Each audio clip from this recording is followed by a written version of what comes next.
Mesdames et messieurs, bonjour et merci de nous rejoindre pour cette édition du débat en ce lundi 19 décembre 2016. Ces derniers jours, les sources sécuritaires et médiatiques syriennes ont levé un coin du voile sur les opérations secrètes des États occidentaux et de leurs alliés régionaux en Syrie et surtout à Alep. Dans ce contexte, des officiers régionaux et surtout occidentaux ont été arrêtés par les forces spéciales syriennes vendredi dans un bunker à l'est d'Alep. Tout de suite après cet incident, le Conseil de sécurité a tenu une réunion, ce qui explique l'agitation, voire la grande panique des États occidentaux et des Américains. Hier, le Conseil de sécurité a tenu une réunion pour discuter du projet de résolution français sur la situation à Alep. Et aujourd'hui, un conseil Russie-OTAN se tiendra après l'arrestation des officiers de l'OTAN à Alep. Alors, il s'agit là d'une information sérieuse et vérifiée et la presse occidentale a du mal, certainement, à étouffer l'affaire. Ces développements nous aideront à mieux comprendre le véritable sens du comportement historique des États occidentaux qui avaient, ces derniers temps, réclamé un cessez-le-feu à Alep. Aujourd'hui, dans cette édition du débat, on va se pencher sur la situation à Alep, ces réunions successives du Conseil de sécurité et surtout la présence d'officiers de l'OTAN, des officiers occidentaux, leur arrestation plutôt à Alep. Veuillez rester avec nous jusqu'à la fin de cette émission. Une information explosive vient d'être dévoilée par les sources médiatiques et sécuritaires syriennes. Les autorités syriennes ont pu, grâce à des renseignements minutieux, arriver au quartier général des hauts officiers occidentaux et régionaux au sous-sol d'un quartier d'Alep et les capturer tout suivant. Les agents étrangers sont de diverses nationalités, américains, français, britanniques, allemands, israéliens, turcs, saoudiens, marocains, qataris, etc. Mais d'après ces sources, les officiers français seraient les plus nombreux. Cette information est appuyée par celle du très bien informé site Réseau Voltaire, affirmant que le Conseil de sécurité siégeait à huis clos vendredi 16 décembre 2016 après l'arrestation d'officiers de l'OTAN le matin même par les forces spéciales syriennes dans un bunker à Alep-Est. Ce n'est pas la première fois qu'est révélée la présence d'agents occidentaux et régionaux en Syrie. En effet, on se souvient que fin septembre dernier, le site israélien Time of Israel avait révélé que d'après l'agence de presse russe, des agents israéliens du Mossad ainsi que d'autres officiers étrangers dont des officiers militaires américains, qataris, saoudiens, britanniques et turcs avaient été tués à Alep dans une attaque de missiles opérée par la Russie. La présence d'officiers occidentaux et saoudiens qui dirigeaient en réalité les attaques terroristes à Alep explique mieux l'hystérie politico-médiatique occidentale qui ne cessait de réclamer une trêve lors de la bataille visant à libérer la seconde ville syrienne du joug des mercenaires. En effet, l'un des objectifs majeurs de cette trêve réclamée à corps à cri était l'exfiltration des agents sionistes avant qu'ils ne soient tombés entre les mains des troupes syriennes et que ne soit révélée au monde entier l'implication directe des pays occidentaux et régionaux dans la destruction de la Syrie. Il est temps que l'opinion mondiale découvre la réalité de la situation en Syrie. Les terroristes sanguinaires wahhabites qui ont mis le pays à feu et à sang sont dirigés sur le terrain par des officiers américains, britanniques, israéliens, français, saoudiens et turcs. Comme en Libye où les moyens de l'OTAN ont été utilisés par quelques États membres sans autorisation du Conseil atlantique et donc en violation des statuts de l'OTAN, la guerre contre la Syrie est menée depuis le premier jour sous la coordination de l'Alliance atlantique.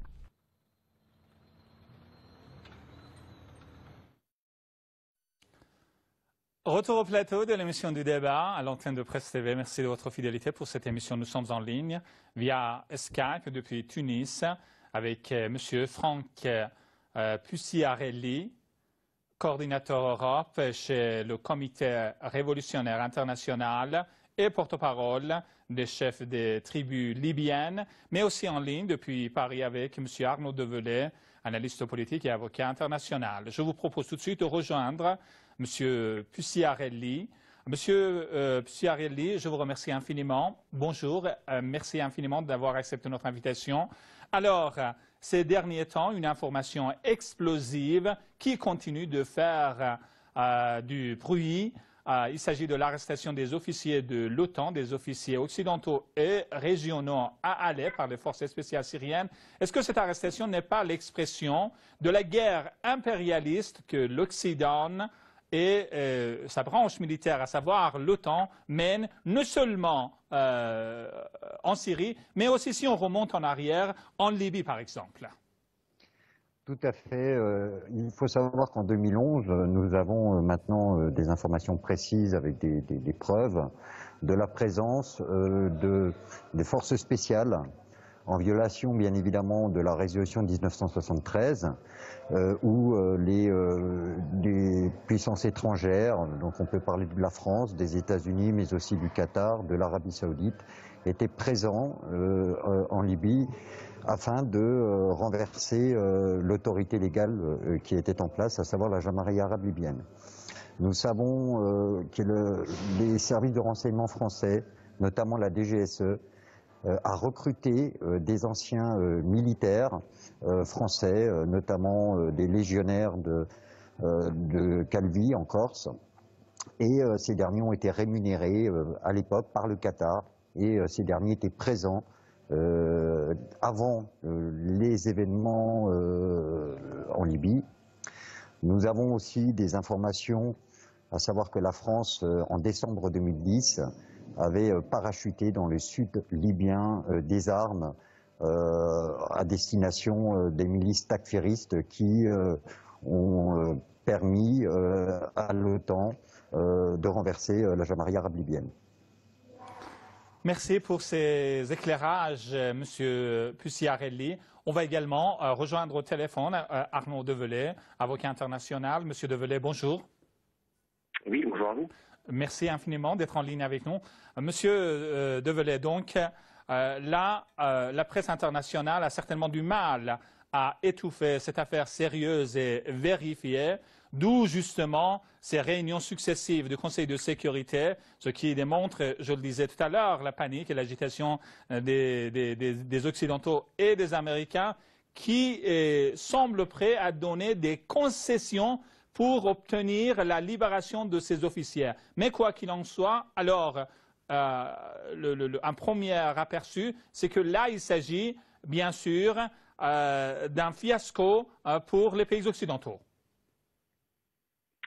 Oui, je dirais même plus, il s'agit d'une fin de partie, parce que autant fin septembre dernier, il avait été effectivement évoqué la présence de conseillers militaires étrangers opérant dans les sous-sols d'Alep, si je puis dire, et coordonnant les actions des milices takfiristes sur place. Mais donc effectivement, l'attaque russe à l'époque avait fait le ménage, si je puis dire, et avait empêché toute corroboration de ce que l'on soupçonne depuis très longtemps, alors que cette fois-ci, effectivement, si l'affirmation alors il y a deux sources, hein, il y a donc le réseau Voltaire basé à Damas, donc il y a des contacts directs avec le gouvernement syrien, les forces de sécurité syriennes, l'armée syrienne, et ça a été aussi corroboré par Vanessa Billy, qui est sur place donc à Alep, qui a donc publié l'information sur son site 21st Century Wire. Vanessa Billy, dont on ne peut douter de la probité, dans la mesure où c'est elle qui a mis à jour l'arnaque des casques blancs, qui sont en fait que des membres d'Al-Qaïda en Syrie qui, de jour, se présentent comme des humanitaires affiliés à la défense civile syrienne, alors que la défense civile syrienne ne connaît pas du tout ces gens-là, et qui, bien sûr, de nuit, se livrent à des exactions les plus outrageantes. Donc, on peut penser que l'information est tout à fait fiable. Pourquoi elle n'est pas reprise par les médias occidentaux? Vous l'avez vous-même souligné, parce que les implications sont énormes et que pour l'instant les négociations sont en cours donc au Conseil de sécurité. Nous aurons certainement un peu plus d'informations sur ce qui peut ressortir des réunions du Conseil de sécurité dans la journée. Il semblerait qu'en tout cas, il y a un consensus entre la Russie et la France ayant mis en avant un projet de résolution portant sur l'envoi d'observateurs de l'ONU. La Russie s'y étant opposée dans un premier temps parce que on ne lui fait pas. Elle sait très bien qu'à chaque fois qu'il y a un cessez-le-feu est violé dans les jours qui suivent. Et surtout, ce cessez-le-feu permet soit l'exfiltration, soit le réarmement donc des milices, soit le redéploiement et une petite altération logistique des opérations sur le terrain. Donc maintenant, la fin de partie a été sonnée, il semblerait. Il y a des informations qui sont certainement l'objet de compilation par le biais d'interrogation de ces conseillers militaires, dont je précise qu'ils ne sont pas officiellement de l'OTAN. C'est-à-dire que, comme votre reportage l'a très bien souligné, ces gens opèrent en dehors du cadre légal de l'Alliance Atlantique.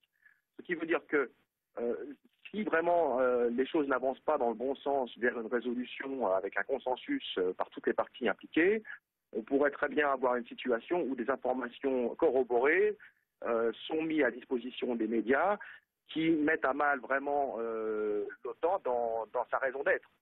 Merci, M. Develay. Oui, je vous en prie.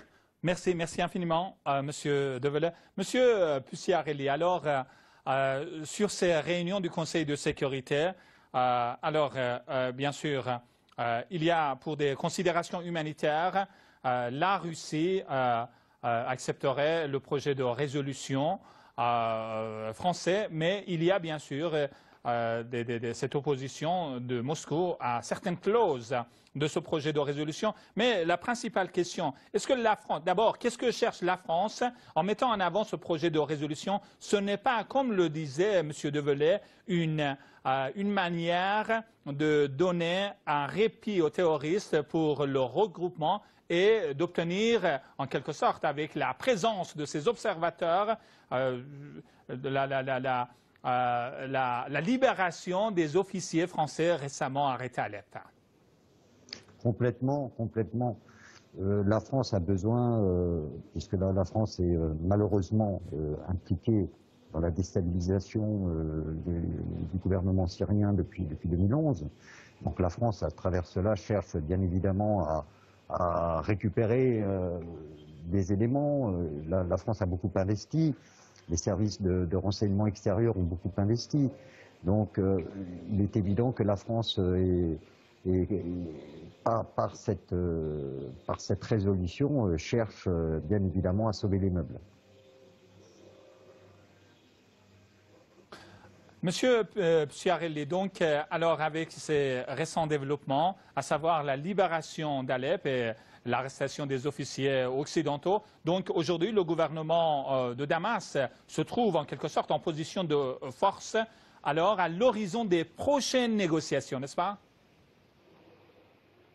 Oui, de toute façon, je pense que concernant la Syrie, on peut considérer que Bachar al-Assad, grâce à son allié, grâce à la Russie, mais aussi l'Iran, va vers une victoire prochaine contre ces bandes takfiristes manipulées par les puissances étrangères. Maintenant, le souci que l'on a concernant la Libye, c'est le redéploiement de ces takfiristes en Libye, puisque vous n'êtes pas sans savoir que la Libye est dans une somalisation, une balkanisation. Il y a déjà eu, à partir de septembre de l'année dernière, un flux assez important de membres de Daesh qui quittaient la Syrie et l'Irak, qui ont transité par la Turquie et ont atterri à l'aéroport de Mitiga à Tripoli. On estime aujourd'hui à peu près entre 7 à 8 000 membres de Daesh qui étaient sur les théâtres syriens présents en Libye. Et on s'attend malheureusement à un flux bien plus important avec les victoires de l'armée syrienne grâce à ses alliés russes. Voilà. Notre inquiétude maintenant se porte plus à l'encontre du peuple libyen qui va être victime de ce flux important de takfiristes. Merci, Monsieur Pucciarelli. Monsieur Develay, alors les évacuations, les opérations d'évacuation des civils, mais aussi des terroristes ont repris depuis hier. Alors le gouvernement de Damas avait suspendu ce processus d'évacuation. Vous l'avez fait remarquer à juste titre parce que les terroristes n'ont pas respecté l'accord. Aujourd'hui, justement, il y a une campagne de propagande dans la presse occidentale, comme quoi la population civile est prise en otage par le gouvernement de Damas. Alors, où est, selon vous, la véritable information, alors en fonction des récents développements, notamment à Alep, M. Develay? Écoutez, je vous renverrai donc à la conférence de presse tenue par Eva Bartlett, l'une des rares journalistes indépendantes à avoir passé du temps à Alep-Est. Lors de son passage à l'ONU, c'était il y a 10 jours de ça, elle tenait une conférence de presse et elle a bien mis dans l'embarras un journaliste d'un journal danois qui lui disait mais toutes les ONG occidentales sont sur place et témoignent d'atrocités commises sur place. Tout ça, c'est de la propagande. Aucune ONG occidentale n'est sur place. Aucun média occidental n'a d'envoyés spéciaux sur place. La seule source d'information, et ça a été encore une fois une histoire qui a été exposée il y a longtemps déjà, c'est ce petit monsieur qui opère à Coventry en Angleterre, l'Observatoire syrien soi-disant des droits de l'homme, et qui donc est alimenté en même temps en coordination avec un budget de 100 millions de dollars qui a été mis à disposition à l'initiative d'un ancien militaire britannique et aussi en coordination avec des fonds français pour désinformer justement les gens et ça rentre complètement en contradiction complète avec les faits sur le terrain. Vanessa Billey a elle-même témoigné après avoir entendu des civils qui ont vécu sous le joug de Daesh pendant 4 ou 5 ans dans la partie est de la ville, que toutes les aides humanitaires étaient systématiquement mises de côté par les takfiristes, que les gens étaient littéralement mis dans une situation de famine et qu'à chaque fois que certaines de ces personnes voulaient essayer de quitter la ville, ils faisaient l'objet d'exactions et d'exécutions sommaires. Donc toute cette propagande médiatique occidentale justement a été tellement investie dans un sens que maintenant qu'on est sur le point d'avoir des informations concrètes qui vont mettre à mal tout ce qui a été mis en avant depuis 4 ans, je crois que la panique est de mise pour les Occidentaux et leurs alliés régionaux. Merci, M. Develay. Monsieur Pucciarelli, tout récemment, le secrétaire d'État américain John Kerry a reconnu que les États-Unis avaient dépensé 6 milliards de dollars pour, je cite, résoudre la situation à Alep, mais surtout pour déstabiliser la situation à Alep, pour soutenir en armement et financièrement les terroristes. Quelle sera, après leur défaite à Alep, la défaite des terroristes, mais aussi du camp occidental, quelle sera la prochaine configuration des rapports de force en Syrie?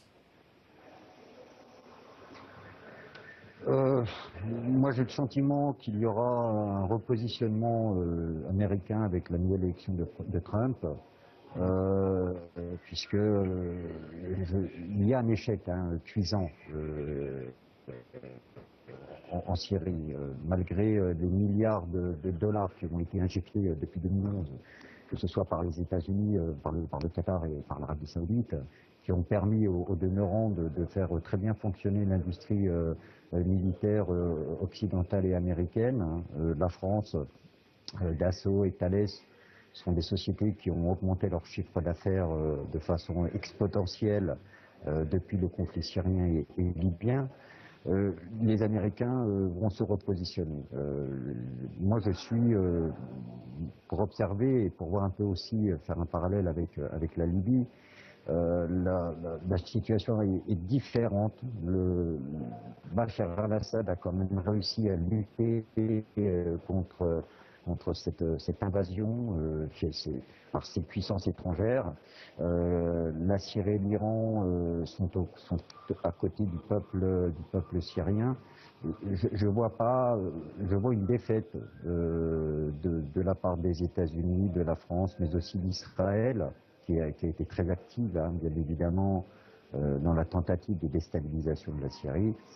Je pense que on arrive vers une situation qui se stabilisera dans les mois prochains.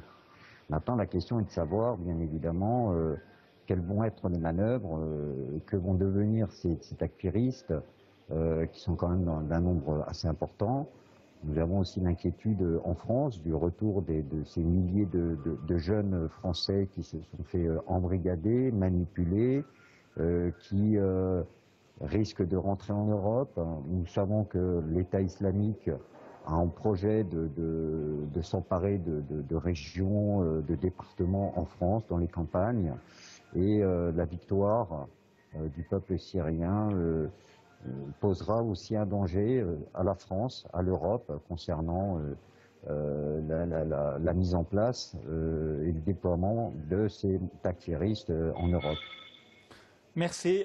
Et sur ce thème, M. Develay, quelles seront les conséquences de cette débandade, de cet échec des terroristes du camp occidental pour les pays occidentaux, les sponsors des terroristes, mais aussi les pays de la région comme l'Arabie saoudite et le Qatar qui ont apporté leur soutien aux groupes terroristes? Alors tout d'abord, je voudrais un petit peu tempérer l'optimisme de mon interlocuteur quant à la situation en Syrie. Il semblerait que... Alors il y aura déjà une délégation turque qui va être reçue le 27 décembre à Moscou. Je pense qu'il y aura des discussions sérieuses sur effectivement l'idée de mettre fin au conflit. Mais il n'empêche pas que l'armée syrienne a encore du travail. Il faudra certainement maintenant se tourner vers le théâtre d'opération de Idlib, où ils sont tous en train de se regrouper, les takfiristes sont en train de se regrouper. Et puis bien sûr après, alors ça dépendra des dispositions du président Trump, hein, si tant est que celui-ci soit confirmé dans ses fonctions aujourd'hui par le collège électoral américain. Il faudra donc se concentrer sur la libération de Raqqa. Ça permettra de voir si les Américains sont sérieux quant à former une coalition contre le terrorisme. Pour ce qui concerne la Libye, je soulignerai qu'il y a eu une réunion, semblerait, entre le général Hektar, donc le général libyen Hektar, hein, et ses interlocuteurs en Algérie. On peut penser que Moscou coordonne ça un petit peu de loin, parce que l'idée justement c'est d'empêcher que tous les takfiristes retournent en Libye, qui pour l'instant semble être le prochain théâtre d'opération, et l'idée soit de stabiliser toute la côte du Maghreb, pour essayer de tuer dans l'œuf toute velléité de recréer une espèce de situation similaire en Libye de ce qui se passe en Syrie. Merci, M. Develay. Alors, une toute dernière question à M. Pucciarelli. M. Pucciarelli, de ce point de vue, quel rapport, quel lien trouvez-vous entre la situation à Alep, la défaite des terroristes? Bien sûr, il y aura le retour des terroristes dans leurs pays respectifs en Europe, en l'occurrence la France, mais il paraît qu'il y aura aussi ce regroupement des terroristes dans des pays africains, notamment en Libye, où le groupe terroriste Daesh a connu une montée en puissance ces derniers temps. Le problème de la Libye, c'est que Daesh, à contrario de la Syrie ou de l'Irak, n'a pas réussi à bénéficier d'appuis locaux ou régionaux. Daesh, concernant la prise de Sirte notamment, nous n'avions pas affaire à de Libyens, mais à des membres de Daesh de nationalité étrangère. La problématique de l'implantation de Daesh en Libye est donc de fait complexe, puisqu'il n'y a pas de soutien de la part des tribus. Il faut s'attendre bien évidemment à un déploiement en Libye pour renforcer les brigades takfiristes qui sont présentes à Benghazi en ce moment, mais il faut s'attendre à un déploiement certain au Yémen et en Afrique, surtout le Mali. Ce sont des points, par rapport aux informations que l'on a, qui sont dans les projets de ce que l'on peut appeler de l'État islamique. Merci infiniment, M. Franck Pucciarelli, coordinateur de l'Europe chez le Comité révolutionnaire international. Et je remercie également Arnaud Develay, analyste politique et avocat international, d'avoir accepté de participer à ce débat. Merci. Voilà, c'est la fin de cette émission. Merci de votre attention. Excellente journée à toutes et à tous. Au revoir et à très bientôt.